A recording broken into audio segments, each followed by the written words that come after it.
उधर एलएसी पर भारत की बढ़ती ताकत से बौखलाया चीन नेपाल के जरिए बड़ी साजिश रच रहा है। कहा जा रहा है कि नेपाल में बड़ी संख्या में बैठे चीनी नागरिक भारतीयों को कर्ज के जाल में फंसा रहे हैं और इसके लिए उन्होंने बाकायदा नेपाल में ही एक पूरा नेटवर्क तैयार कर रखा है, जिसकी मदद से वो भारतीयों को निशाना बनाते हैं, उन्हें कर्ज के एक ऐसे जाल में फंसा देते हैं जिससे निकलना मुश्किल हो जाता है। वहां चीनी लोगों का ये काला कारोबार इतनी तेजी से बढ़ रहा है कि नेपाल पुलिस के माथे पर भी पसीना आ गया है। चीन के इस जाल को तोड़ने के लिए पिछले महीने की 26 जुलाई को नेपाल पुलिस ने एक कॉल सेंटर पर छापा मारा।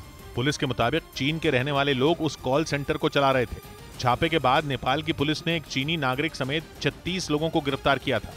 उनके पास से करीब 83,000 नेपाली रुपए बरामद किए गए।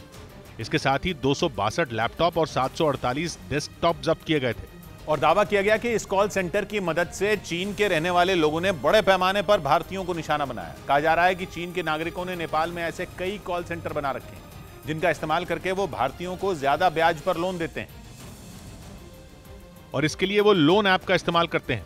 कहा जाता है कि लोन ऐप के जरिए पहले भारतीयों को कर्ज दिया जाता है और फिर उसकी वसूली के लिए बुरी तरह डराया धमकाया जाता है। लेकिन भारत के खिलाफ इस पूरी साजिश में किसी तरह चीन का नाम ना आए, इसकी भी पूरी प्लानिंग रहती है। नेपाल पुलिस के मुताबिक वहां कॉल सेंटर चलाने वाले चीनी नागरिक किराए पर लिए गए मकान के मालिक को अलग से पैसे भी देते हैं ताकि वो अपना मुंह बंद रखे।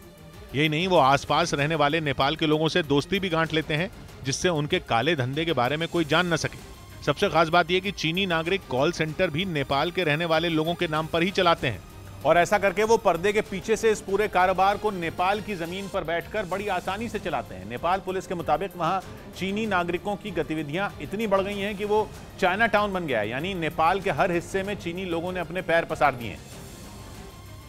लेकिन नेपाल के जरिए चीन की ये कोई पहली साजिश नहीं है।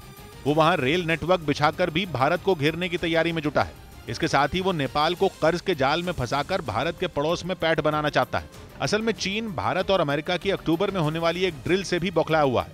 युद्ध का यह अभ्यास उत्तराखंड के औली में होने वाला है। पहले दोनों देश चीन की सीमा से 300 किलोमीटर दूर सैन्य अभ्यास करते थे, लेकिन इस बार ये मिलिट्री ड्रिल उससे केवल 100 किलोमीटर दूर होगी।